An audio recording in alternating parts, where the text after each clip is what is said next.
Hi guys! A couple of days ago I filmed an unboxing of the Scrapbook add-on kit for Citrus Twist for September, which you're getting a sneaky peek preview of today. That unboxing video will be up on Sunday night when Citrus Twist release their kits. But when I did the unboxing and I saw this paper from the Heritage Collection, I mentioned in the unboxing that I thought it would be really cute to do sort of a center hung layout with this paper. I actually really love the other side as well. I love this floral, but this sort of caught my attention and I haven't really stopped thinking about it since, to be honest. So I thought that I would pop in here tonight and film this layout for you. Then I sort of printed these photos because they're kind of warm toned. They're just really crappy iPhone photos, to be honest, when I went to see Jack last week. But they go really nicely with the Heritage Collection. Everything's really like warm toned and almost autumnal, so these photos work really nicely. And then today when I was thinking about filming this layout, I was doing another video with some vellum. Actually, that's probably up on my channel today, my one little word video for August, and I used a bunch of vellum, and that got me thinking, what if I made a giant shaker pocket layout? I've never done anything like this, certainly not on a 12 by 12 size, so I'm going to do that today. I've put together a little mix. I'm hoping that's enough sequins. I don't want it to be too sort of lumpy and bumpy, so I'm hoping that's enough to cover the 12 by 12, but not be too bulky. And I'm just going to do that with you right now.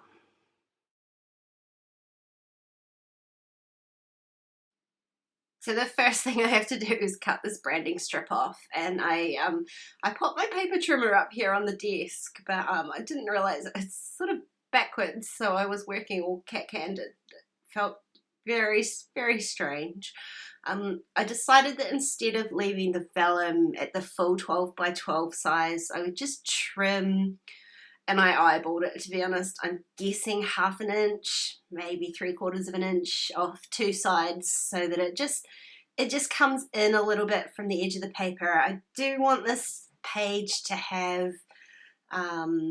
quite a lot of texture, I think, because otherwise it's gonna be quite simple, and the colors are all quite sort of light. I do want there to be a lot of texture, so I'm gonna stitch around. I'm gonna use the frame that's printed on the page as sort of a stitching guide. I'm gonna stitch around there just with my machine stitching. I had considered maybe hand stitching it, but to be honest, this was pretty late at night. In fact, I'm doing the voiceover this morning. It was too late for me to finish editing last night, so I didn't want to sit there all night hand stitching when machine stitching would do just as nicely. But before I go ahead and stitch that down, I just used that edge paper punch, just to punch one edge again, just to give that a little bit of texture.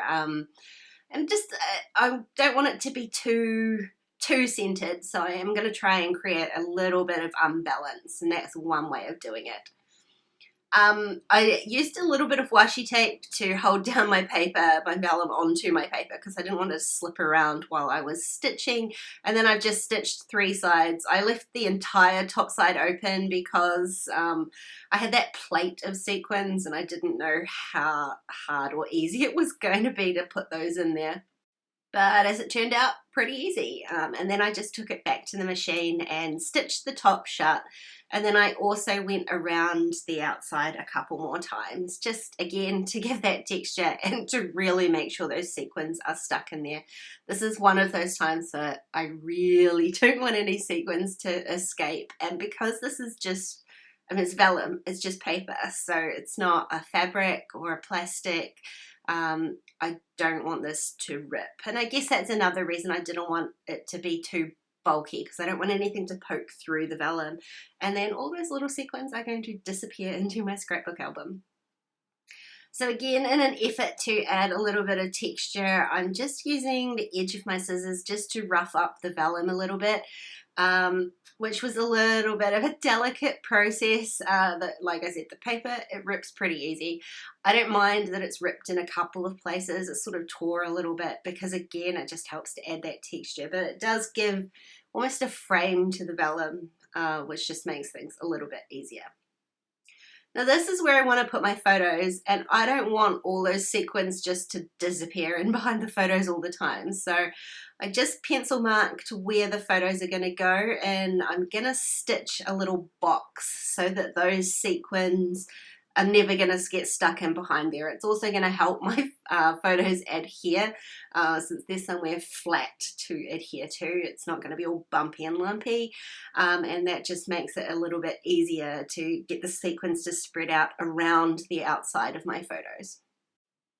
The photos cover up the stitching, so you would never even know it's there, and I just used an eraser to erase those pencil marks around the outside. And I think I'm glad I did it. It actually worked out really well to distribute those sequins. It did just take a little bit of shaking to get them to go around to the top. But what I'm hoping is that when the layout is stored vertically in an album, that all of those sequins aren't just going to plonk straight down to the bottom. I added a tiny bit of craft foam to the back of my photos. This layout, although it's quite flat, it feels like it has a whole lot of texture in it already. Lots of texture, lots of dimension, especially with that shake apart to it, because the things are shaking around in there. It sort of feels like it's got more dimension than it has. But I did just want to add the craft foam onto those photos just to raise them up just a little bit. And then I went through the papers in the kit. I kind of want to back those photos with something, and there is a heritage die cut pack in there, so I'm going to use just a few of those. And I sort of struggle here because I've got two photos and I know how I want them to sit, but every time I'm sort of placing something underneath there, they're wiggling around and moving, and it makes it it made it a little bit difficult. I know that there's larger pieces in here, like this sort of creamy coloured one, that I want to use because it's gonna really define these photos, and I know that I'm never going to use them anywhere else. So this was the perfect place to use them. You can see me here just trimming off a little bit of that foam because I want the photos to overlap a little bit. And I had the genius idea to just washi tape them together so that I can use them as one element, and then they're not going to keep sliding all around my page every time I stick another little piece of ephemera under here. Normally when I'm matting photos, I'm using just a pattern paper or something like that. So it's normally like one sheet at a time rather than all these tiny little bits and pieces. So this was a bit of a struggle for me to try and keep everything together.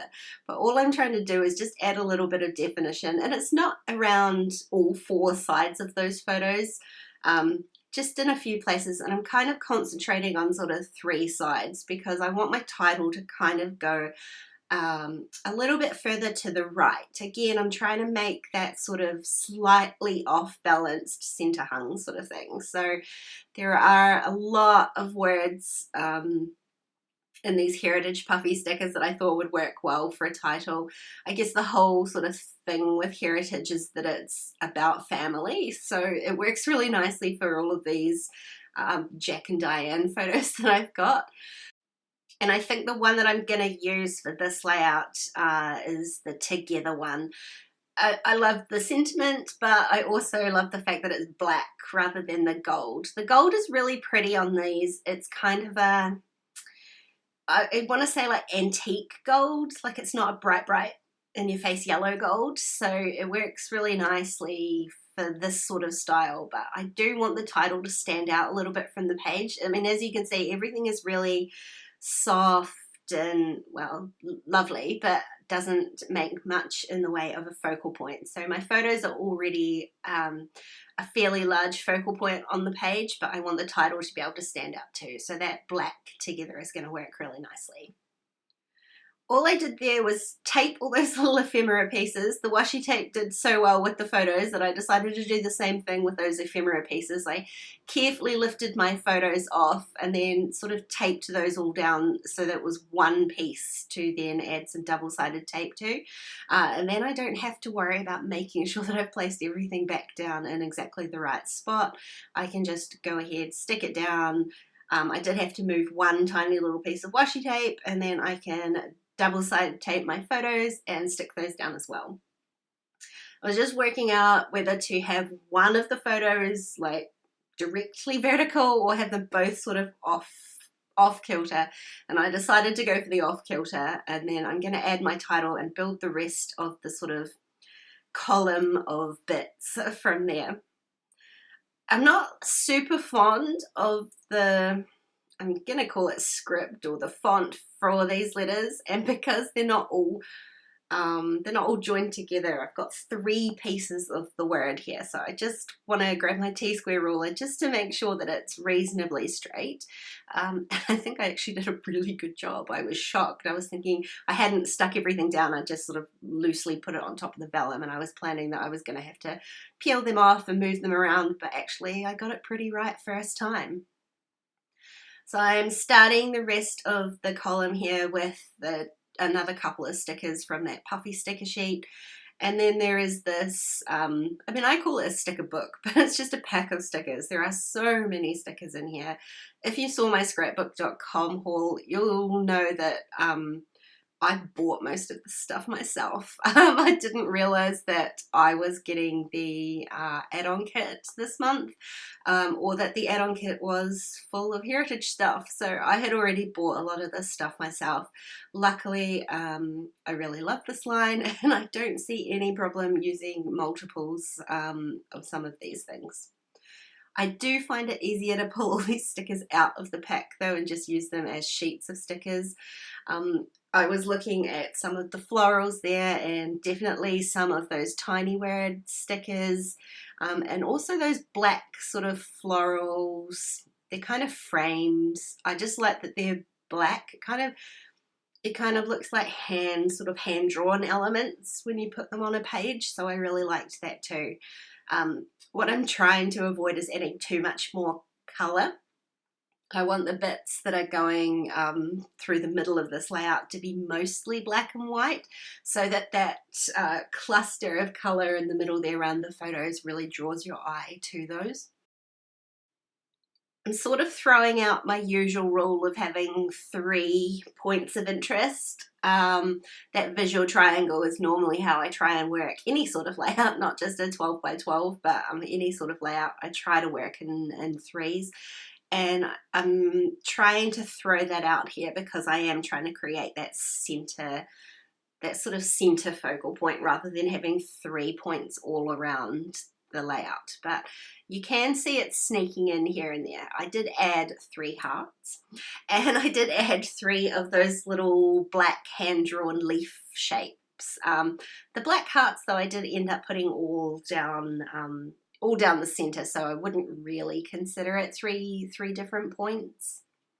I added the little butterfly sticker in there, and that is just mainly the only color I want to add in there. I really liked it. It's just subtle enough to bring out some of those colors in the sequins, but I want to add a little bit more color to the left hand side. As much as I was trying to make things sort of off kilter a little bit, it is looking quite right heavy, so I was playing around with adding a couple of the florals, but those the bigger ones are too big, so instead I'm going to add just a couple of the smaller little ones.